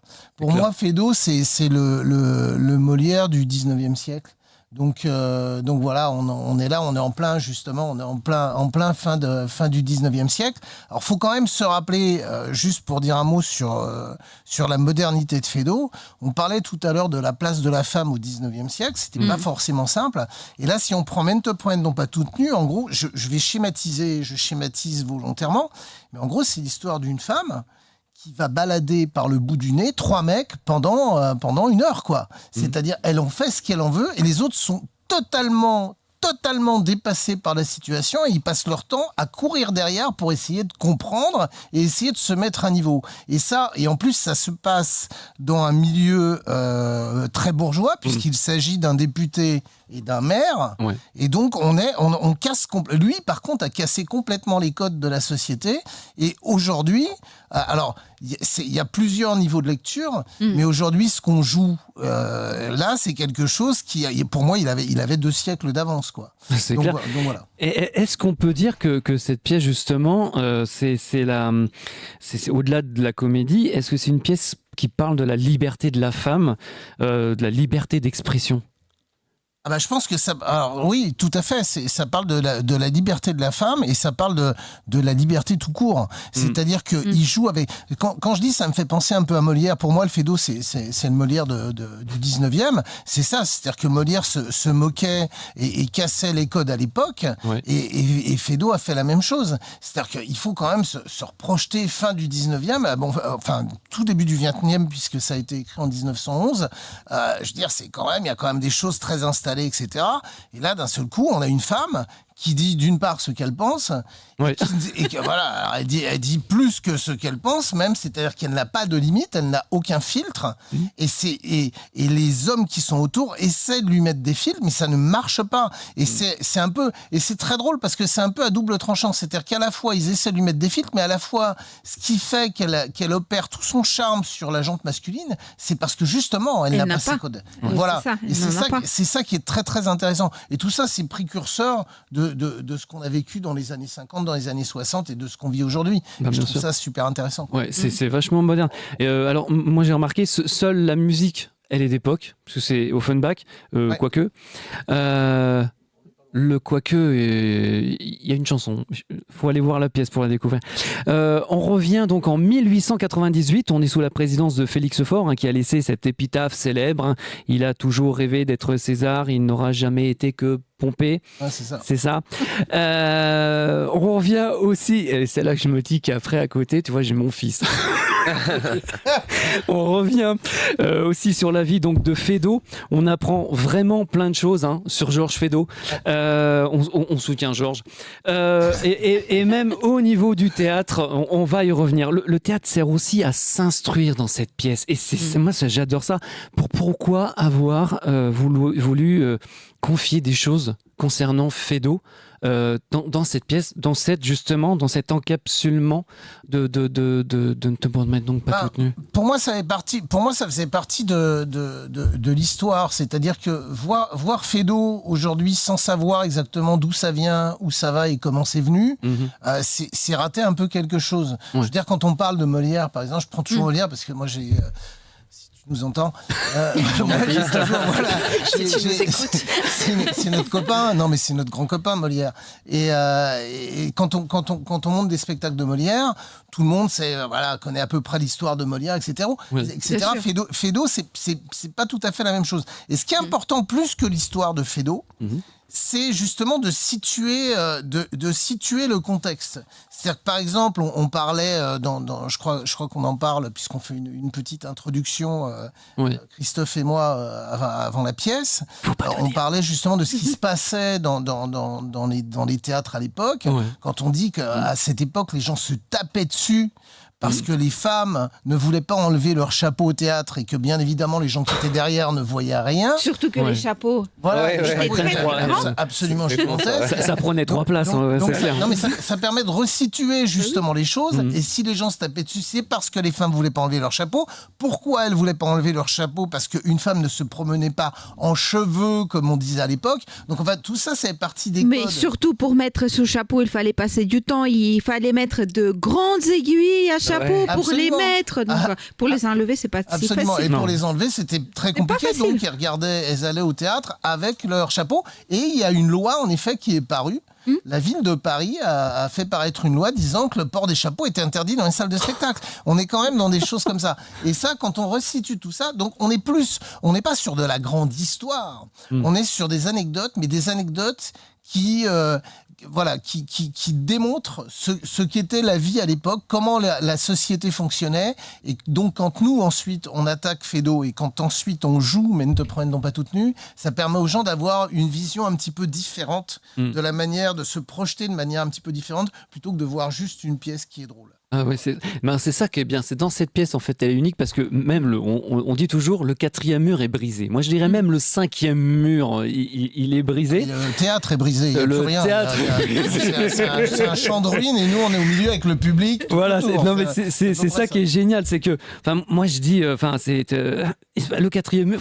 Je te dis pas à partir de quand il est brisé le mur. D'ailleurs, il y en a plus. Le mur.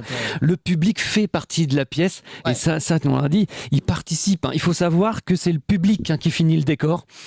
Et ça, je tiens à le dire. Maintenant, comment? Faut aller voir la pièce pour le savoir. Mais c'est un vrai 4 sur scène. Enfin, c'est un truc de fou. D'où vient cette approche? C'est un ovni, oui. C'est un ovni. D'où vient cette approche avec le public? Alors, moi, je viens du théâtre amateur. C'est-à-dire que moi, j'ai fait du théâtre amateur avec Gérard, d'ailleurs, pendant très longtemps. On a fait du théâtre amateur pendant très longtemps. Et dans le théâtre amateur, on n'est pas du tout dans le cadre professionnel. Moi, je suis passé ensuite dans le cadre professionnel. Mais dans le théâtre amateur, on se démerde avec ce qu'on a. Et quand je dis on se démerde avec ce qu'on a, c'est le grand terme. C'est très clair. On se débrouille avec ce qu'on a. Et ça veut dire qu'on a comme seul objectif de jouer des spectacles et de faire en sorte qu'on puisse les jouer n'importe où, n'importe comment, avec peu de moyens. Et donc, je me suis dit, moi, ce spectacle, au début, je voulais l'appeler le spectacle bout de ficelle. Parce que c'était un peu ça. Ce qui ne veut pas dire que ça met en cause la qualité. Et ça, je pense que les copains pourront le dire, je suis hyper exigeant. Je suis hyper exigeant, mais parce que c'est comme ça, c'est parce que c'est moi, et c'est parce que j'adore. Et c'est pour ça que je leur ai demandé de travailler, que si on pouvait travailler ensemble, parce que eux sont exigeants aussi. Ils sont exigeants envers eux, ils sont exigeants envers moi, ils sont exigeants envers tout. Et ça fonctionne. C'est-à-dire que ça fait 3 mois qu'on joue, il n'y a pas un soir où on parle pas du spectacle après, où on débriefe pas, où on s'envoie pas des messages, où on peaufine pas les trucs. Le spectacle évolue en permanence. Donc d'où c'est venu cette idée? C'était de dire, moi, je veux un spectacle qui puisse se jouer n'importe où, n'importe quand, par tous les temps, avec peu de moyens, et vraiment, et que tout soit basé non pas sur la beauté, entre guillemets, des décors, mais tout soit basé sur le fait que les gens se projettent. C'est-à-dire que nous, notre bureau Louis-Philippe, c'est une table de camping. J'en dis pas plus parce que les gens découvriront, mais c'est une table de camping avec une housse dessus. Oui. Et l'idée, c'est pas, Ouais. c'est quand si moi je suis au théâtre, je prends une table de camping, je mets une housse dessus et je dis je te baptise bureau Louis-Philippe, ça devient un bureau Louis-Philippe. C'est clair. Et l'idée, elle est là. Et donc, j'ai même joué ce spectacle. Alors, c'était parce que ce spectacle existe depuis longtemps. Je l'ai même joué sans décor. C'est-à-dire qu'un jour, on a monté les décors. Il y a eu une tornade sur scène, en extérieur. On n'avait plus de décor, on n'avait plus rien. On a joué la pièce en intérieur devant 300 personnes, sans scène et sans décor, en disant aux gens, là, vous avez un bureau, là, vous avez 2 chaises, et là, vous avez machin. Et on l'a joué et on a fait un carton. Pourquoi ? Parce que l'idée, c'est d'emmener les gens dans un imaginaire et de les déstabiliser. Voilà, de les déstabiliser, c'est-à-dire émotionnellement, les déstabiliser. Ils savent plus s'ils sont au théâtre. Ouais. Ils savent plus qui est comédien. Ils savent plus qui est. Ouais. Et moi, c'est des trucs qui nous emballent, quoi. On s'amuse tous les soirs avec ça. En fait, vous avez réinventé le théâtre. Oh non. Non, parce que Non, c'est gentil, mais non, je pense qu'on a poussé des concepts. Alors, moi, j'insiste quand même sur un truc, c'est que chaque rôle joué dans cette pièce, que ce soit Ludivine, Gérard ou Christophe, chaque comédien apporte sa pierre. Et moi, je l'ai joué beaucoup avec beaucoup de comédiens. Je crois que j'ai 50 comédiens qui sont passés sur ce spectacle quasiment, puisque ça fait 12 ans que je le joue. Ouais. Et à chaque fois, les rôles étaient complètement différents. C'est-à-dire que c'est très important pour moi que les gens apportent ce qu'ils aient à apporter. Et ce qui est important, c'est qu'ils s'approprient le concept, parce que c'est pour moi un concept, qu'ils s'approprient le concept, l'idée et l'ambiance. Et ensuite, s'ils proposent des choses, et on va dans le sens où ils ont envie d'aller, dans la mesure où on respecte le concept, l'ambiance et l'envie de le faire. Ça, c'est important. C'est génial. Avec cette pièce, donc Vaudeville de Georges Feydeau, donc on soutient Georges. On revit donc l'histoire du théâtre. Il y a tout. Il y a le théâtre de rue, il y a le théâtre classique, le théâtre contemporain, il y a du one man. Enfin, tous les styles de théâtre sont dedans. Il y a même la vie d'acteur et d'actrice. C'est dire comment elle a été pensée cette mise en scène. Parce que c'est incroyable. On voyage dans le théâtre, mais même au sens propre du terme, c'est. Alors là, c'est métatextuel. C'est ça. C'est très particulier. C'est-à-dire que on tisse un lien, on va vivre un moment avec des gens. C'est ça l'idée. C'est pour ça que je parle de concept. C'est-à-dire que l'idée, c'est on va vivre 1h30 avec des gens qu'on n'aurait jamais rencontrés ailleurs. Ouais. Jamais. Il n'y avait aucune raison qu'on se rencontre. Et on va vivre ce moment-là. Et pendant 1h30, on va être en échange avec eux. Donc, comment peut-on être en échange avec eux ? C'est pas en étant sur une scène avec un 4e mur et un 12e mur qu'on va être en échange avec eux. C'est impossible. C'est clair. Donc, le minimum, quand les gens arrivent, déjà, c'est de voir à quoi ils ressemblent.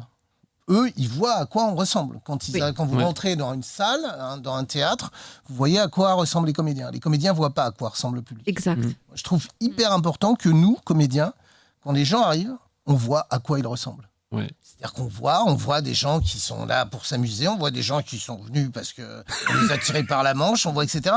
Mais tout ça fait partie de la vie. Ouais. Et c'est un début déjà, le fait de se voir, de croiser nos regards, éventuellement d'échanger quelques mots, ça permet de poser les choses de manière différente.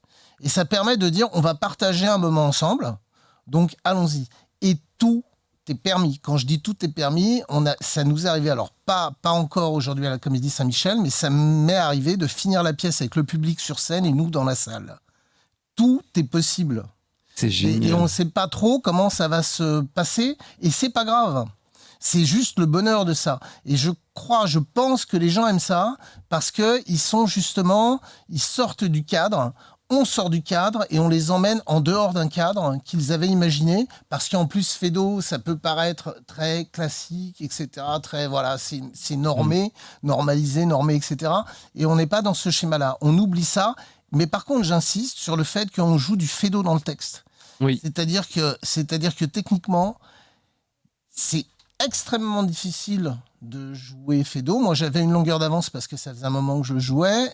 Mes petits camarades s'ils sont collés, alors certains avaient déjà eu cette expérience, mais moi je les remercierai jamais assez parce que je trouve qu'ils sont vraiment brillants, mais vraiment.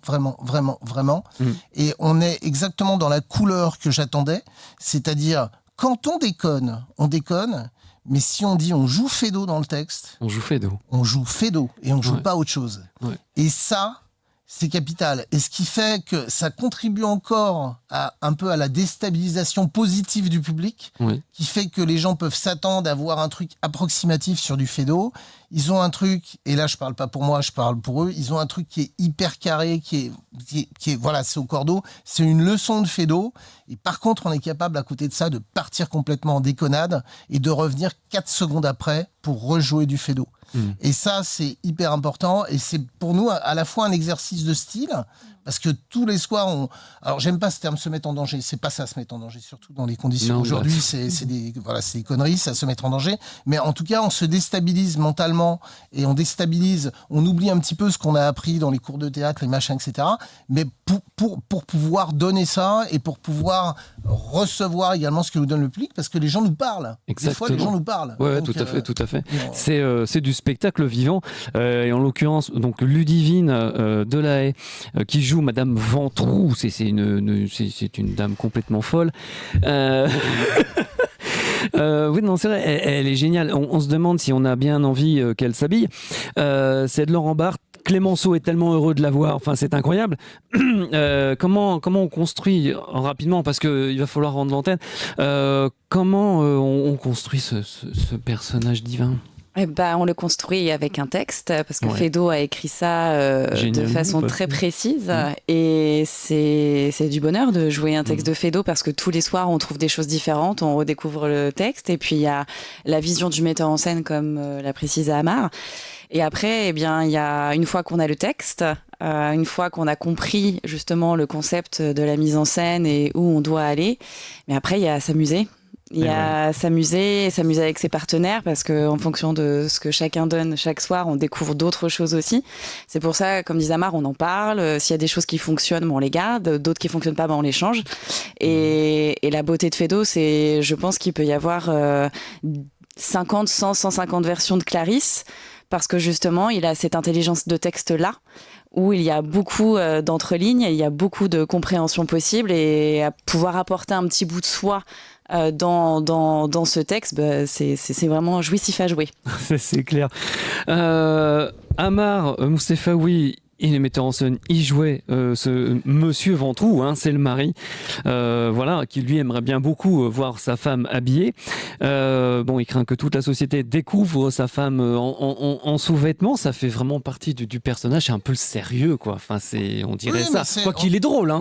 Oui, tout à fait. Non, mais il est drôle parce qu'il a des certitudes, mais finalement, quand il est, c'est les contradictions totales. C'est-à-dire que le type est blindé de certitudes dans tous les sens, mais s'il est vraiment blindé de certitudes, il peut pas avoir épousé Clarisse. C'est impossible. C'est pas possible. C'est impossible. Non, mais C'est le poil à c'est gratter vrai. permanent. Ouais. Donc voilà, c'est ça qui est drôle. Voilà. Et puis Christophe Dassy, alors lui, il incarne Monsieur Hochepé. Alors Hochepé, il faut pas se tromper de son orthographe, hein, c'est bien AIX. AIX, hein, et non pas PET.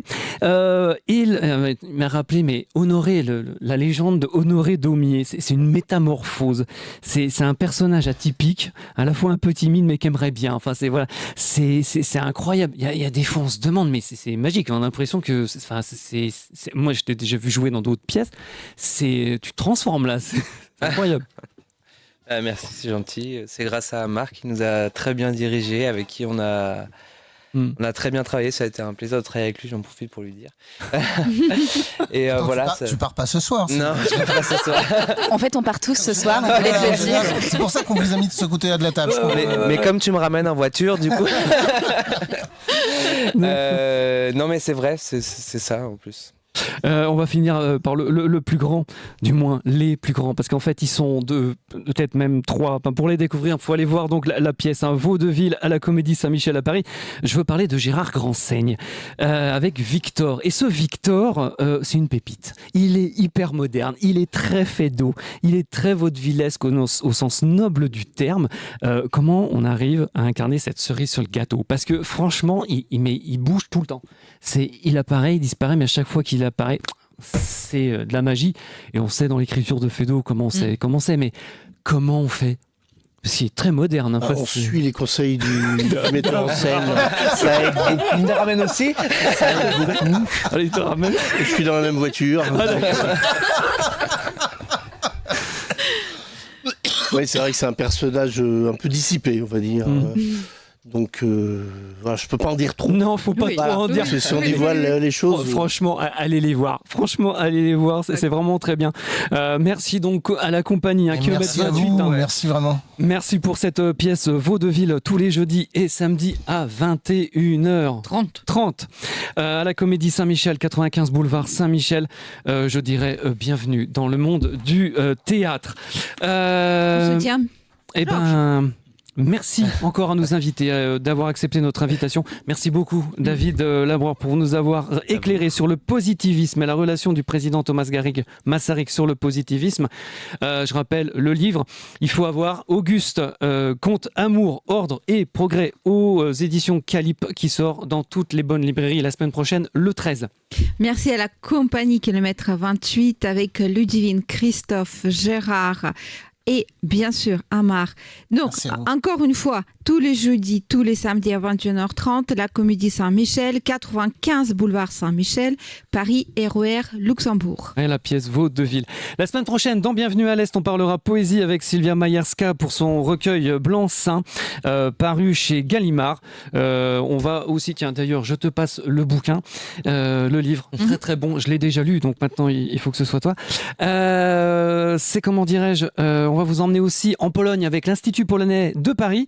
Et puis enfin, on recevra une actrice qui joue à l'international, Sarah Novak. Une pépite. Merci beaucoup d'être de plus en plus nombreux, de nous suivre sur les réseaux sociaux, sur Instagram, sur notre page Facebook, qui s'appelle bien sûr Bienvenue à l'Est. Bravo Antoine pour cette première à la radio. Un grand bravo. On te retrouvera dans un mois pour une autre histoire dans l'automobile d'Europe orientale et centrale. Et puis, merci beaucoup Eric pour la réalisation de cette émission. Merci beaucoup à Rababaloul pour sa confiance. Merci à nos partenaires. À 21h, vous avez rendez-vous avec Claude Alexis et l'émission Le Fil de l'Avenir. Et on vous dit à la semaine prochaine, à 19h, dans Bienvenue à l'Est. Sur Armada. Gardez le sourire, c'est le plus important. Piolet au théâtre. Ciao.